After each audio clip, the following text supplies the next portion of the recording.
In this chapter, we'll return to audio recording and look at some of the more advanced features in Cubase.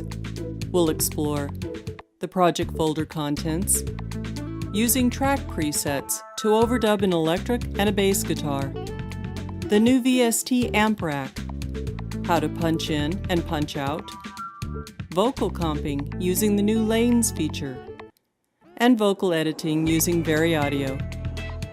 Let's take a moment and look at what's changed inside the project folder.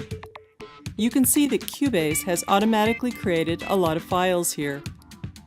The audio folder has a copy of every take. The images folder has peak files, which are waveform images for every take. There are backup files from every autosave, and there's also an edits folder to save audio files which we've modified. Finally, there's the main Cubase project file, which has a .cpr extension. All of these files and folders are necessary for your project to work. We'll look at how to handle them in a later chapter. Okay, it's time to add our electric guitar part.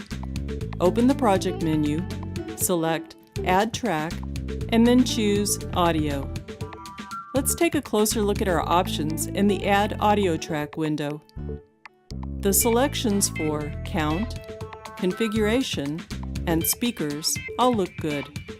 Let's click on the Browse button here to the left and use the Window Layout tool to display the filters and previewer panes. The Add Audio Track window has now become a small version of Media Bay to help us search for track presets. Track presets are tracks which have been pre-configured for various types of material.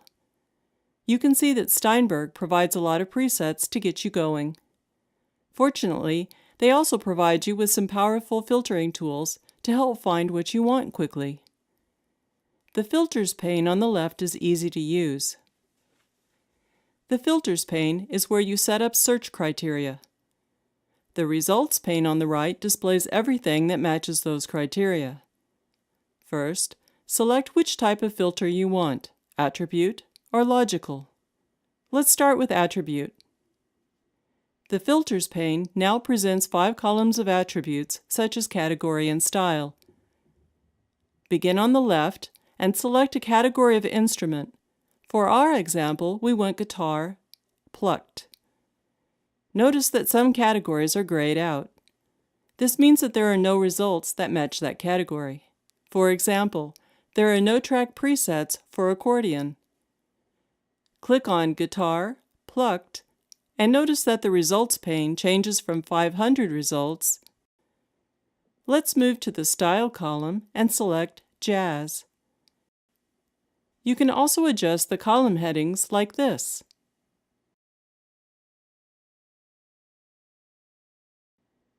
You can also filter using the logical mode. Let's search for Name, Matches, Single Coil, and watch how the pane's result reacts. You can use this button to reset filters if you want to start over. Let's pick Jazz Guitar Single Coil and click Add Track. You can see that Cubase has created a new audio track below the previously selected track and gave it the same name as the track preset we selected. To see how this track is configured, open Edit Channel Settings by clicking on the E button in that track. You can see that there are 3 insert effects added to help us get close to a single coil jazz guitar sound. They are the Vintage Compressor, Amp Simulator, and Studio EQ. To see their individual settings again, click on the E.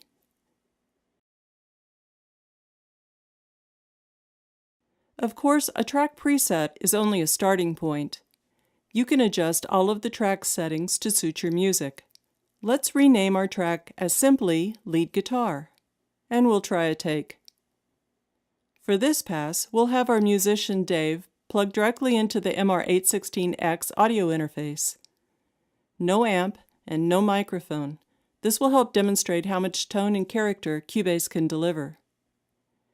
Since the lead guitar only plays during the middle of the song, we'll start this take at about 8 bars before the solo. This should give Dave enough time to get into the groove. Since we're not using a microphone, he can simply use the control room monitors and play along with the song. Can't wait to see you again.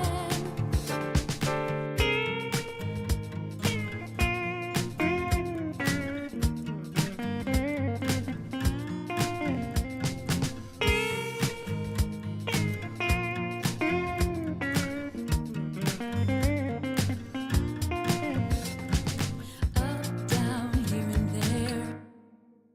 Nice job, Dave. Love those double bends. To make it easy to come back to the same spot, let's take a moment to create a marker track. A marker track is used for navigating around your project. Select the Project menu, then Add Track, and then select Marker. I simply click and hold on the marker track, then drag it. The green line shows where the track will be dropped. Now, I'll create markers for the start, end, and solo sections of the song. Position the cursor at the start of the song and click the Add Marker icon. Do the same for the end of the song. Notice that the marker number automatically increases. Now I'll position the cursor a few bars ahead of the guitar solo and click Add Marker. Marker 1 should always go at the start of the song and marker 2 at the end. To help keep things straight, I'm going to rename marker 3 and give it a unique color.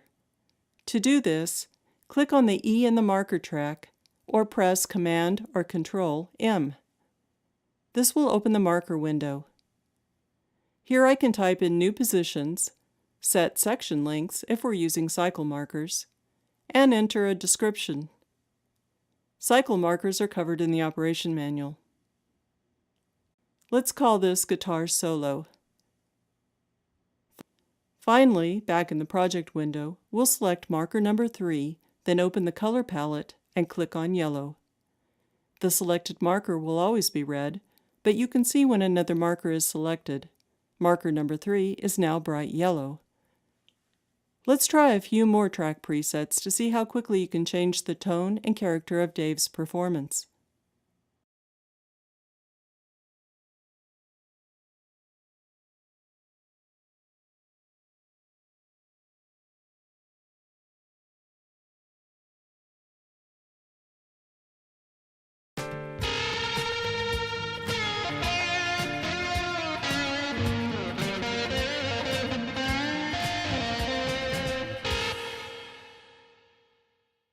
Wow.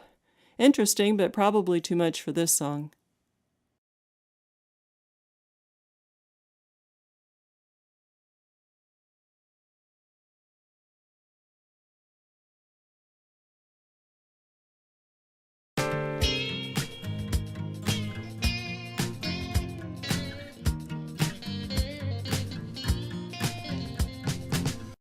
Okay, sounds like we were right the first time.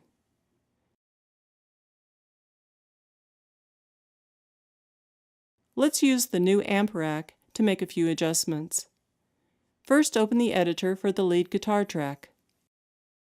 Now, let's replace the Amp Simulator plugin with the new VST Amp Rack plugin. This very cool new plugin gives you all the tools a guitarist would want. First, make sure to open the extended display by clicking on the light gray icon in the top of the cabinet. There are 6 tabs at the top of the cabinet that let you select pre-effects like chorus, amplifiers, cabinets, post-effects, microphone position, and a master section. Microphone position gives you a choice between a condenser mic or a dynamic mic, distance from the cabinet, and whether or not the microphone is on axis or off axis. Of course, you still have the standard tone controls on the face of the unit. You can click these icons at the side to see your pre- and post-effects. And you can click this lock icon to link or unlink the amplifier and the cabinet selections. When all your settings are dialed in, you have the option to switch back to Hide Extended Display to save display space. Use the cube icon to save your settings as a preset. Now let's store all of this as our own track preset. Right-click or Command-click on the track and select Save Track Preset. Let's name this one Dave's Guitar. Now we can quickly recall these settings on future projects. Our song's coming along, but we really need a bass guitar to lock down the rhythm section. First, we'll create a new audio track for the bass using a track preset. Now, we'll have Carter plug his bass directly into the audio interface. Okay, let's give it a try. What's torn us apart, up, down, here and there. My love's gonna get you.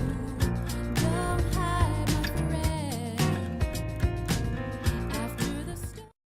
Pretty good, but there's one rough spot in the middle.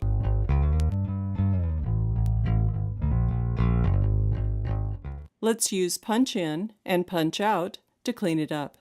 Position the left locator at the spot where you want to punch in. Position the right locator where you want the overdubbing to stop. That's known as punching out. You engage the punch in feature by pressing the I key or clicking here on the transport panel. Engage the punch out feature by pressing the O key on the keyboard or clicking here on the transport panel. Make sure the Record Enable function is armed for the target track. Place the cursor ahead of the punch-in point. Now when we press play, Carter will play along and Cubase will automatically punch him in and out at our locator positions, like this. My love's gonna get you. Don't hide my friend. After the storm there. Terrific. Nice job, Carter. Let's turn our attention back to vocals. We'll have Andrew lay down a few different harmony parts. We'll use cycle recording and the new lanes feature to capture several takes in a row. Then we'll build a composite performance, known as comping, to get our final track. Create a new audio track.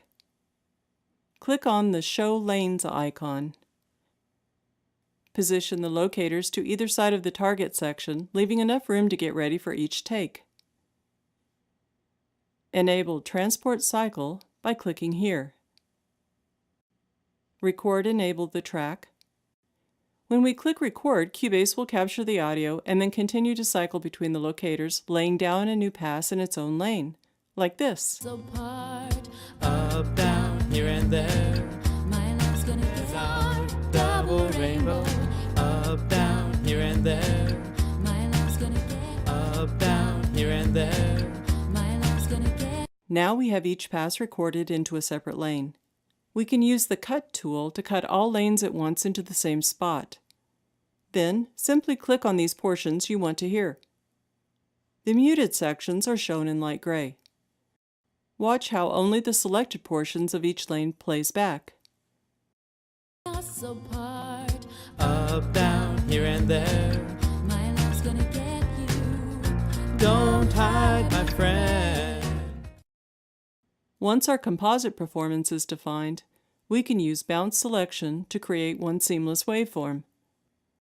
The last thing we're going to cover in this tutorial is using Vari Audio to edit and correct the vocal performance. Start by double-clicking the part you want to work on. This opens the Sample Editor. The Sample Editor is where you make all kinds of changes to your audio waveform. For now, we'll just look at how to make pitch corrections using Vari Audio. There are 6 tabs in the inspector on the left edge of the screen. Click on Vari Audio. Select Pitch and Warp by clicking the arrowhead. Cubase will analyze the waveform and break it into segments based on musical pitch. Inside each box or segment is a line representing the pitch. You can click and drag a segment to change its pitch. And you can use Quantize Pitch and Straighten Pitch to further adjust the accuracy of the performance. Subtle changes can be impossible to detect, while radical pitch shifts may result in audible artifacts. Let's make a few minor edits. Terrific! Let's move on to Chapter 7, where we'll see how to use Vari Audio to create a harmony part. Then we'll look at how to work with multi-track drums, introduce Media Bay, and explore how to integrate loops.